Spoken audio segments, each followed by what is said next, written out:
These are the Beaumont children, and they have been missing from Australia for 57 years. 9-year-old Jane, 7-year-old Arna, and 4-year-old Grant went missing on January 26, 1966, and have never been seen since. This is one of Australia's most notorious unsolved cases. And while there is one suspect that seems very promising, there will likely never be answers in this case. The Beaumonts lived in Somerton Park, a suburb of Adelaide, South Australia. January 1966 was a very hot summer, and the children spent many days going to Glenelg Beach. The beach was 3 kilometers or less than 2 miles from the Beaumonts' home. The morning of January 6th was a particularly hot day in Australia. The kids had gone to the beach the day before with their dad, and that morning, with their dad gone on a business trip, they asked their mom if they could go. Their mom agreed, and it was too hot to walk to the beach, so they hopped on the bus. It was a short 5-minute bus ride, and the kids were expected back on either the noon or 2 p.m. bus. But they would never come home. Many witnesses later recalled seeing the Beaumont kids at the beach that day. And many witnesses reported seeing the kids with a man. This man was described as tall, with a thin, athletic build. He had fair to light brown hair. He had suntan skin and appeared to be in his 30s. The kids were seen playing in the sprinklers. They were seen with the man over in this grassy area. One couple particularly saw the man on the beach with the kids and saw the man helping the kids change. That couple was asked by the man if they had seen anybody go up to their stuff saying that the kids' money had been stolen. Then the kids went with the man to the changing rooms point G, and that was the last time that they were seen with the man on the beach. Not long after that, they went up to Wenzel's cake shop.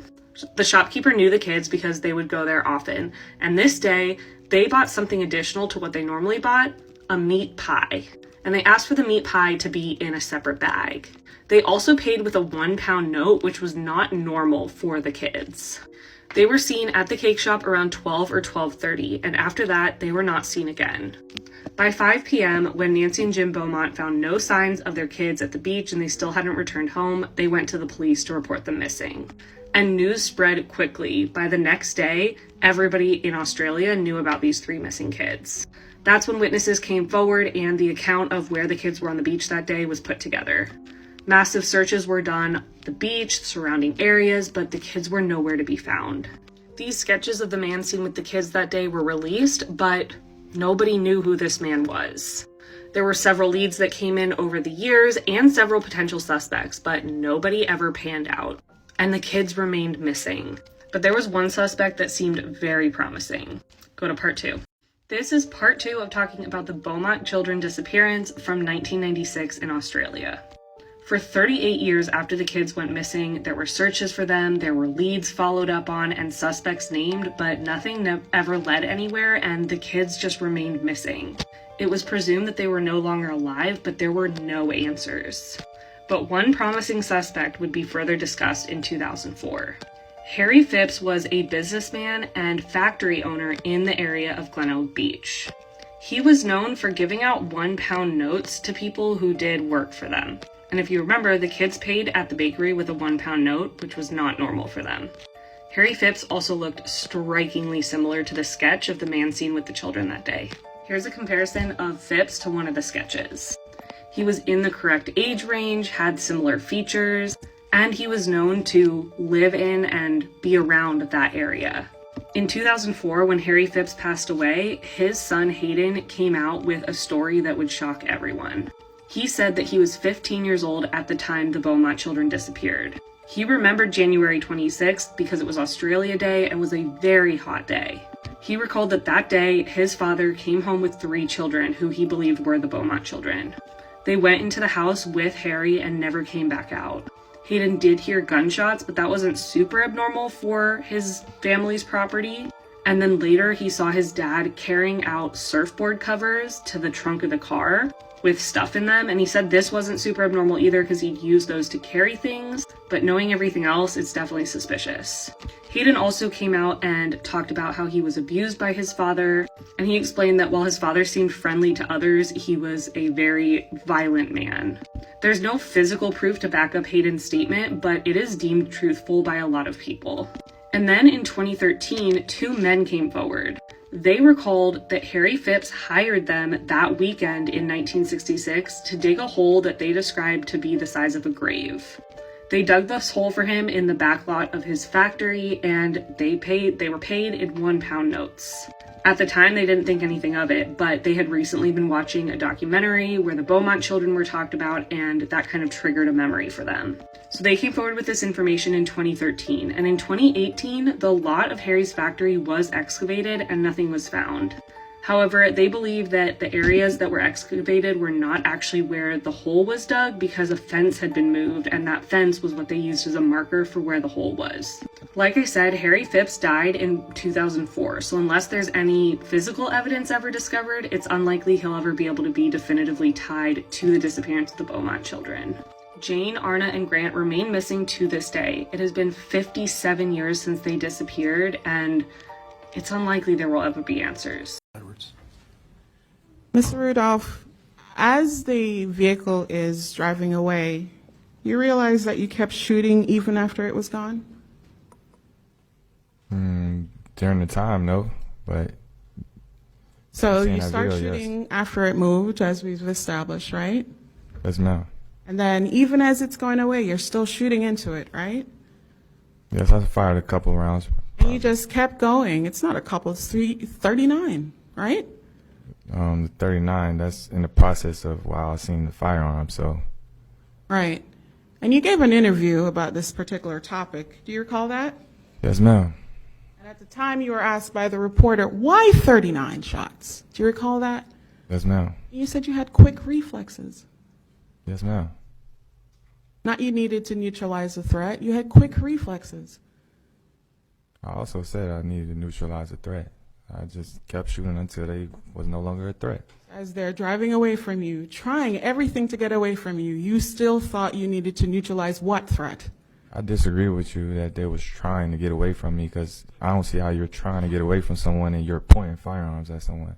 So the car that's moving away from you is not trying to get away from you. It's coming towards you. Once again, I can't control what Keyshawn did as a driver, but I know what I seen, and that was 2 firearms pointed at me and my brother. So. And your brother is behind you, right? Yes, I believe he was behind me. Sorry, I didn't mean to cut you off. I'm sorry. I believe he was behind me, yes, like to the right of me. And your mom's in the house, right? From my knowledge, yes. So this whole time you're shooting into the car, they're certainly in no immediate danger. Excuse me, can you repeat that? Your brother and your mom are certainly in no immediate danger. Me and my brother was in immediate danger. He was right there, right next to me. The car's going away and you're still firing into it. There's firearms pointed at us, ma'am. How could you see that? It's tinted windows, and it's away from you now, driving away from you. I seen it while their car was faced towards us.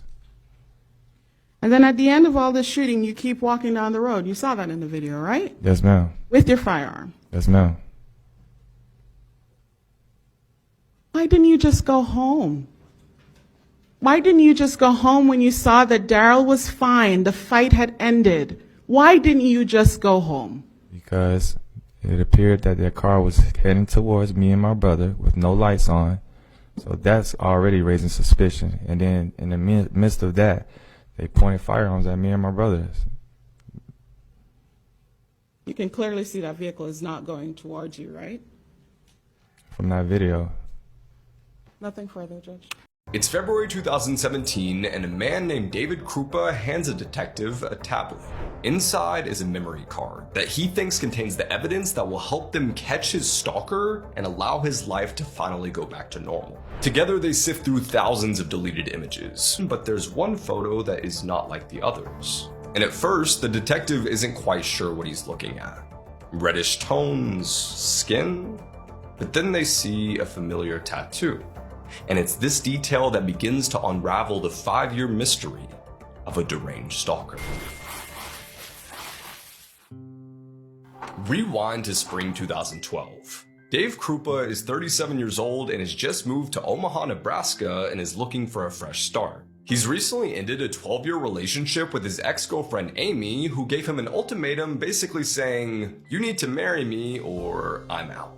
Dave soon joins the dating site Plenty of Fish to see if he can find someone who just wants to have a good time and isn't looking for something serious. That's where he meets Shanna Liz Golyer, who simply goes by Liz. At first, things are great. The two regularly go on dates, which are pretty casual, but when things start to become more intimate, Liz wants something serious. Dave, on the other hand, isn't quite ready to get into a relationship yet, so he tells her that he wants to see other people.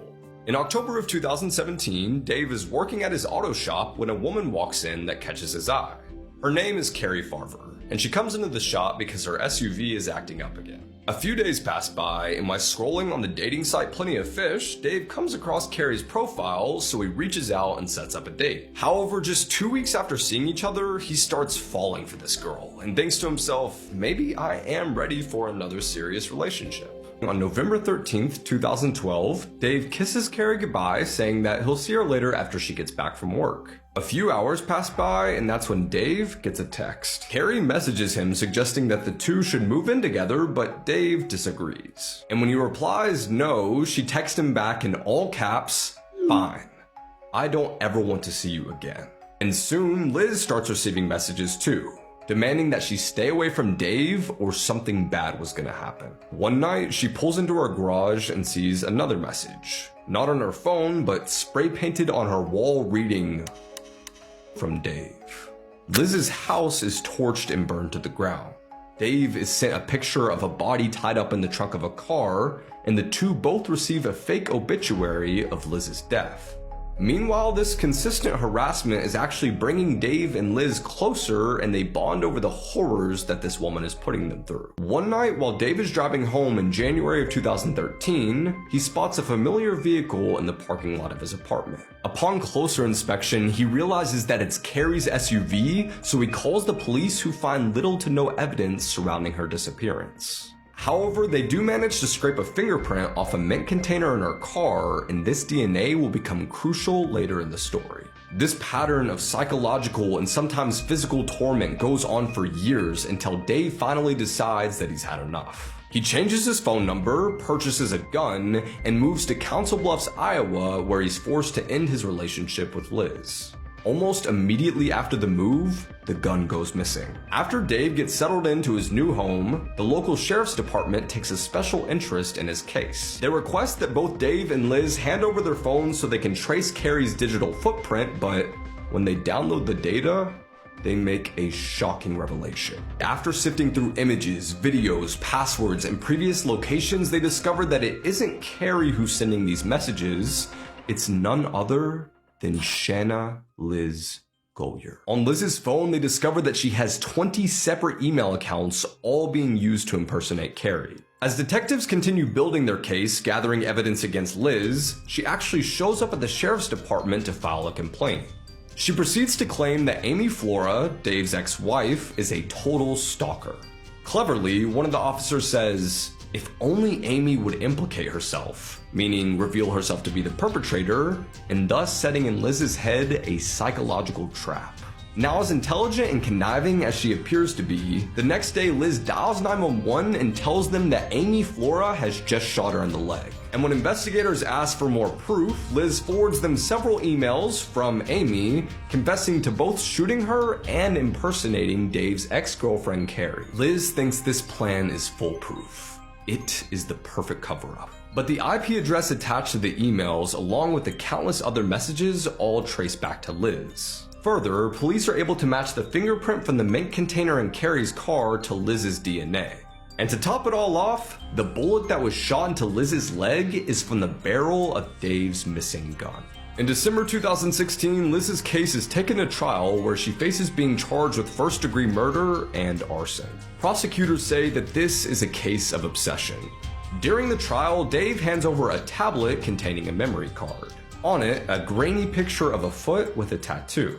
It's identified that the foot had been decomposing for several days when the photo was taken, and the tattoo was a Chinese symbol identical to Carrie's, finally proving that she was dead.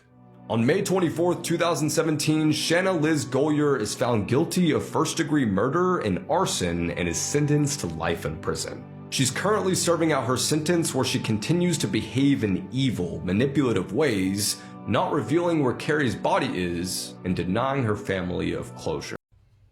In prison, I had a lot of mentors, a lot of people that really changed my life, but only one of them was a serial killer. So I lived in a cell with Greg for about 6 months before I found out that he was a serial killer. What I thought was that he was just a little old man who happened to have some military experience and happened to be a nice guy and know a lot of things. So I was moved to the woodshop pod. I'd gotten a job where I was going to be working in the woodshop, and they tried to keep all those people together just like they tried to keep all the kitchen people together, essentially to keep contraband in one place, though it never worked. So I moved to the woodshop pod, and the door popped, and this little old man was sitting there. And I was like, all right, great. Like, I'm going to a place where I'm going to have a job, I'm going to be out of the cell, and then I'm going to have a guy who's going to be back, and he's going to be quiet, and he's going to be decent to live with, because the worst thing they can do when you pop a cell is see a young guy. And I was a young guy saying that, but knew just how bad the young guys could be with the noise and the craziness and everything else. So I was in there with Greg. You know, we talked, we went over a couple things, you know, we watched Jeopardy together. Like, he actually showed me some stuff at work. He worked in quality control, and I started off working in roughwood, which was basically bringing in the fresh timber, cutting it down to where it was actually workable, planing it, you know, getting it ready for use.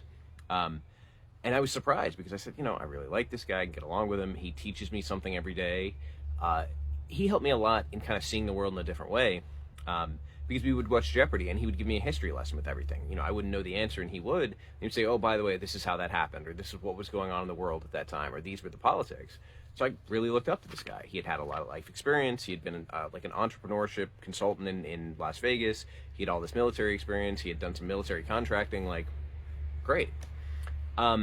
So then I finally got to the point where I was like, I like this guy so much, and he doesn't get any mail, and he doesn't get any kind of interaction with the world. He didn't have phone calls. He didn't get visits. And I know he'd been stationed over in Japan, and my stepmother was over in Japan when she was a kid doing missionary work with my grandfather. So I said, hey, would you be willing to write this guy, just, you know, just say hi, just, you know, build some kind of relationship, give him somebody to talk to. And she said, yeah, of course, no problem. And a couple weeks went by, and she came up to see me at visit, and she said, you know, Jesse, I gotta tell you something. Your roommate's a serial killer. Like, I looked him up, and like, he's been accused of killing all these people all over the country and all these things. And I was like, okay, well, what do I do with this? Like, do I just go back and pretend I don't know? But in my mind, I'm like, if this dude's like a serial killer and he was like a military intelligence agent and he's so trained, like, if he knows I'm keeping something back, then he's going to be suspicious. It's going to be bad, or like, I don't know. So anyway, I just went back and I was like, hey, Greg, I got to talk to you. So, my stepmom looked into you, and he just laughs and goes, you did your homework, huh? And it was just terrifying, because in that moment, it was like I was talking to a different person. Like, the person before then, and even the person then after, was somebody that I liked, somebody I could talk to, somebody I learned from. And he continued to be somebody that I learned from. Before I found out he was a serial killer, he showed me how to shave, because I didn't know how to shave because I couldn't grow facial hair before I went to prison. He continued to give me his kind of philosophy and his ideas and talk about his time in Vietnam. And I think about the lessons that he taught and how big of an impact they had. I used to really love this quote that said, violence is the last resort of the inept. And I was at this place in prison where I was trying to avoid everything. I was trying not to fight. I already been in a couple of stupid fights. And he said, you know, people see this quote one of two ways. Either they see violence is the last resort, even of the stupid people, like it should never be used, or that violence is only used as a last resort by people who are inept, by people who are trying to keep the peace, but what they're actually doing is making it more dangerous. And he talked about how in Vietnam, he would always escalate, but not physically. So if somebody was getting out of line, if there was an issue, he would use a force of violence or a threat of violence or raising his voice as an act of violence. And that was his way of basically conveying someone that things were serious. And the only reason this worked was because of the other rule that he taught me, which is that you never raise your voice and you never curse. So that if you ever have to raise your voice or you ever curse, people know immediately that this is a special situation. People know immediately that something real is going on. And he talked about doing that in the field. He talked about even doing that in prison, and how, you know, he's this little old man and he's quiet and whatever, but if he raises his voice at somebody or if he curses at somebody, they immediately know, like, okay, this is serious and on a different level. And they may not have perceived him as a threat, but I found out later that, yeah, he was definitely a threat. He was still actively a threat. And he influenced me by teaching me these things that seem really obvious and really basic, but only in retrospect, because at that time, I didn't know. I had not sat down to think about the concept of violence or about preventative violence or about, you know, how to act in the world or how to keep boundaries with people. I was just a kid who couldn't shave, who didn't know what he was doing. And so he taught me a lot about that. He taught me about life. He taught me about who I wanted to be moving forward. And it sounds so strange to say that, because we don't think of, you know, people being something horrible. Like, this guy was a serial killer, therefore he was a horrible person. But he had this practice. He used to read, or not read, I guess recite, because I don't think he had them written down, the names of everyone he had lost in Vietnam. So he had been a lieutenant and then a captain, and he had done 3 tours. And as he said, those were my boys that I lost, and I'm responsible for every one of them. And he said, that's what you need to remember. Like, everyone you're responsible for, you're responsible for. Like, if you're a boss, if you're a superior officer, whatever you are, you're responsible for the people under you. When I think about that, I mean, he was entirely genuine in this. Maybe he was deceiving me and I'm just wrong, but he seemed to really care. Like, to still recite these names, 30, 40, 50 years later, is kind of inconceivable to us. It's like, how could we be in a position to be that caring and that connected, but at the same time so depraved as to be, a killer of people outside of a war setting?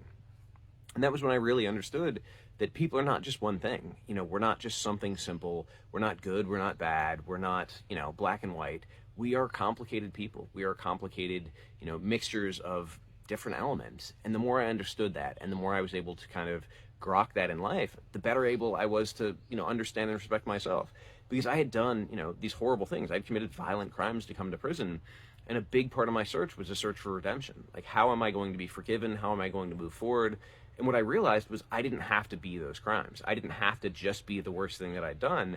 I could be the accumulation of my actions, which means I have some balancing to do. I have a good life that I have to live. I have some amends I have to make. I have to do things to make sure that I'm giving to the world rather than taking, but that those actions don't have to define me. And I never expected a serial killer to teach me that, or especially to teach me that without intending to, but it made me realize that even the worst person can make a contribution to the world. And even the best person can do something absolutely horrible, and that really we're all in the middle. And it's a daily choice. It's not a matter of like, I'm a good person, so I do good things, or I'm a bad person, so I do bad things. It's every day I have these little choices that accumulate, and they accumulate into something really significant. And sometimes we just have a bunch of little selfish choices, and we start taking from the world, or a bunch of little really selfless and kind choices, and we start giving to the world. But it's about that consistent daily action. It's not a quality that's, immutable and unchanging. It's a daily habit, and that changed the way I looked at the world and at myself. This man reached out to his ex-wife and offered her a proposition. She said no, and now he's furious about it. And he's looking for revenge. His name is Kakshi Selimanj, and he's checking into a 5-star hotel just 1 mile from his house. After that, he goes shopping, where he buys a rolling pin. He intends to use that rolling pin as part of his revenge. Sabina Nessa, a primary school teacher, was out to meet her friend for dinner just 5 minutes from her home. She was running a few minutes late, so she decides to cut through a park. It's a park that she usually avoids because she always felt unsafe. While in the park, Selimanj runs up behind her and strikes her in the head 36 times. Instead of using the rolling pin, he used a traffic safety triangle. After he was done, he took off her clothes, disposed of her, and drove off. He's later seen once again in that 5-star hotel in London. And here comes the frustrating part about this whole story. Despite abusing his ex-wife multiple times, Selimanj had a clean criminal history. His ex-wife was interviewed after all this happened. And she admits she regrets not doing more to stop him. And once again, much like Jordan McSweeney, Selimanj refused to attend his sentencing, meaning he didn't have to face Sabina's family. What a coward. Family, friends of Cameron Robbins remember teen lost at sea during Memorial. Officials say they don't believe he was attacked by a shark. They say usually there are really no sharks in the Bahamas. But however, they were dumping food and other things into the ocean, which could then attract sharks. But for now, he is considered lost at sea.